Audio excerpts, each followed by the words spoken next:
Welcome to Tech Now. I'm your host, John Reed, and we're joined by Chantal Brine, Manager Community Relations at Techsploration. So Chantal, why does mentorship matter?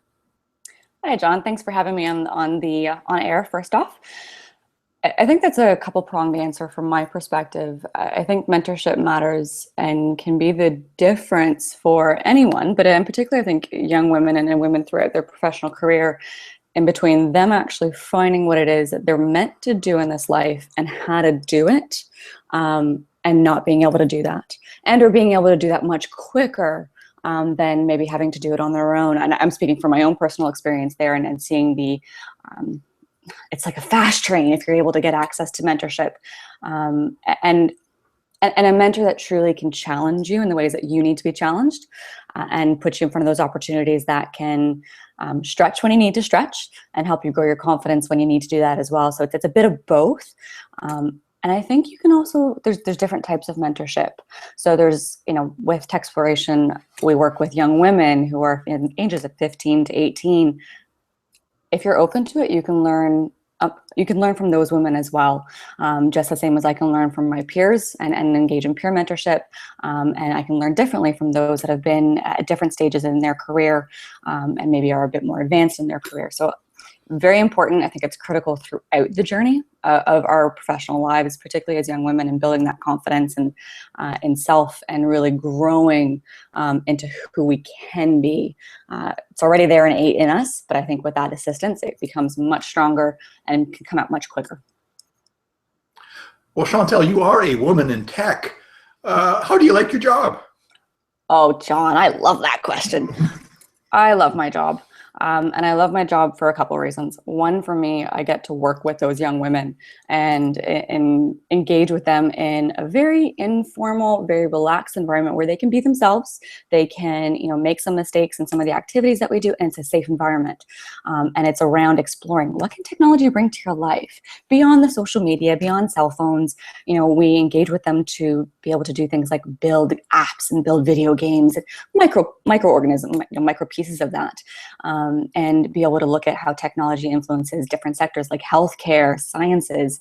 Ocean tech is huge here in Nova Scotia. So it's very interesting to see, the minute they catch on to exactly what tech can do, and how broad that industry is. So I love both that exploration and that joy that comes from that process.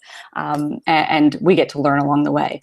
Technology for me, I'm not a developer by trade by any means, but some of the best fun I've had has actually been working with developers and seeing the world through their eyes and the way that they can be creative. So it's very interesting, very fast paced, and for me that just suits very well. So there's a lot to learn.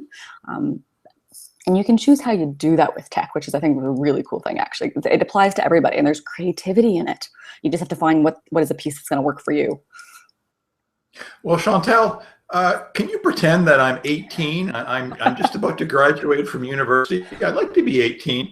Can you give me a piece of career advice, since I'm just really looking at the marketplace of job opportunity? Well, what's your best advice? Sure. It's actually I do this actually as part of my job, meeting with young individuals that have either just graduated from high school or just graduated maybe from a post-secondary, and are going into a post-secondary. And my advice is actually the same as it is for individuals that are at different stages of their career.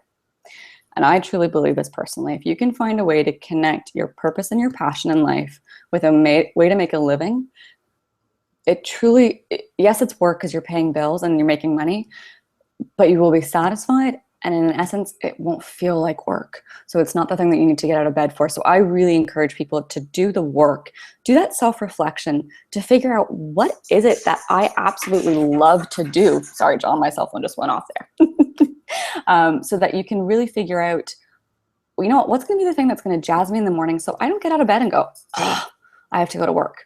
I'm not a fan of that. I think life's too short. So the earlier we can start to have those conversations and really think about, what is it that energizes me? What is it that gives me self-satisfaction that I can put myself into, and get something out of, more than just, the ability to pay bills? To me, that's where we have to start. And the younger we can start having those conversations, I think people will have, much better, more productive lives. Chantal, thank you for joining Tech Now. Thank you for adding your perspectives to our mentorship conversation, and very excellent work at Techsploration. We look forward to our partnership with you. Thanks, John, and me as well. It's been a great way to start the morning.